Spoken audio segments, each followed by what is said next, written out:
Good afternoon. My name is Santiago Penagos. I'm a modern languages student. Today I'm going to present my project. My project name is Challenges and Opportunities in English Education amidst the COVID-19 pandemic. Introduction. Well, COVID-19 has been perhaps one of the greatest challenges people in general has to face. However, it has been a little bit more difficult for teachers and first need workers, as for example doctors, nurses, etc., etc., right? This research was conducted in Institución Educativa Chipre with 4th and 5th graders in the morning, right? In the morning. How was the process from face-to-face to virtual education for primary school students in Manizales, Colombia in 2021? Objectives. General, understand the different processes and situations the educational system faced during the pandemic outbreak of COVID-19. Next, specific, to identify how this change affected the educational system, to show different materials which were used in the classroom as a response to the challenges occasioned by COVID-19, and to understand the perceptions of parents and students regarding these matters. Justification.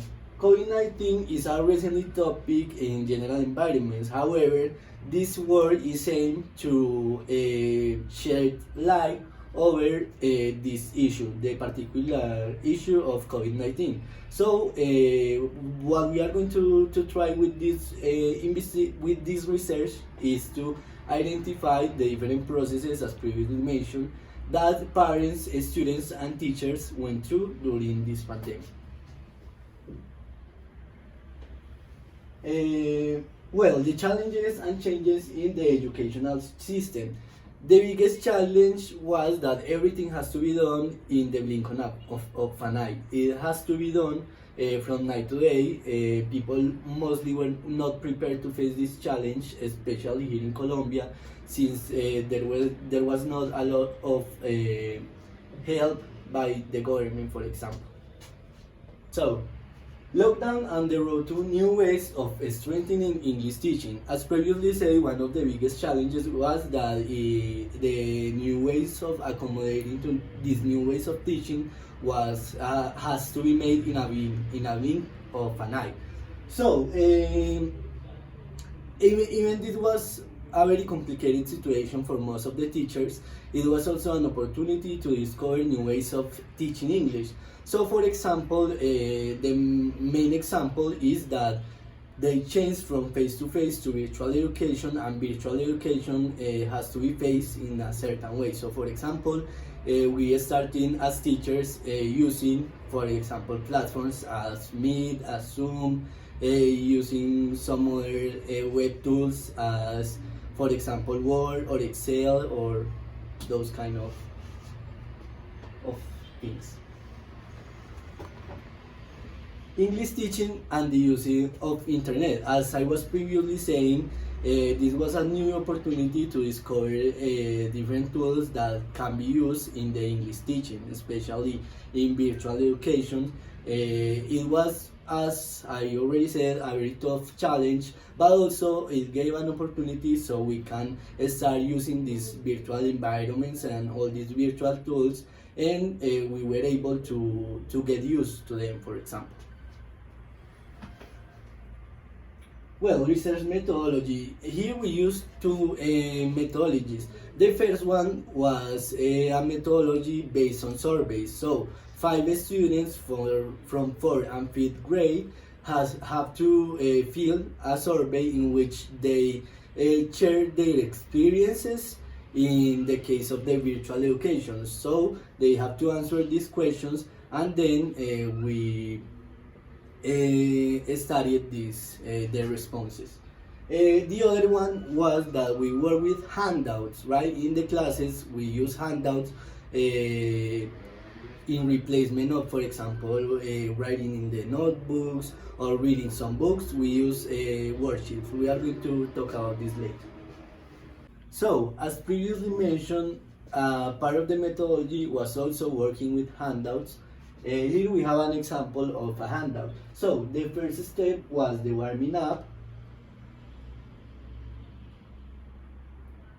The next one is the presentation and practice when where you develop the topic you are going to talk about.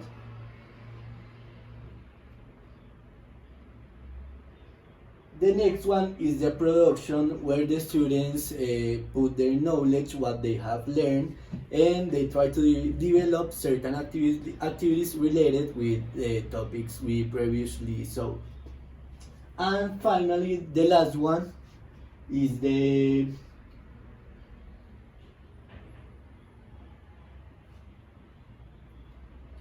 assessment. The assessment is kind of a homework. Those were the activities they have to do in their houses, for example. Right. So, in order to analyze the data, the research instrument, as previously said, was a survey. The survey was analyzed, and the answers given by the students were taken into account, so we could analyze them. These were the questions that we used in the survey.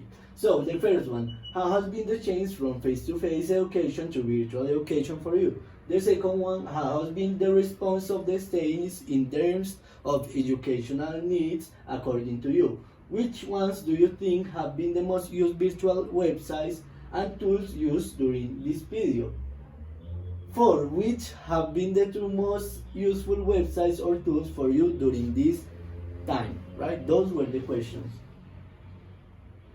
Findings. The findings suggest that most of them prefer face-to-face education instead of virtual education, because for most of them it was complicated since they did not have the tools to face this process. So, theoretical framework. Since this is a very recent topic, it was kind of difficult to find a lot of information about it. However, there is some people that have already talked about it. So I'm going to go a little bit faster to the theoretical basis.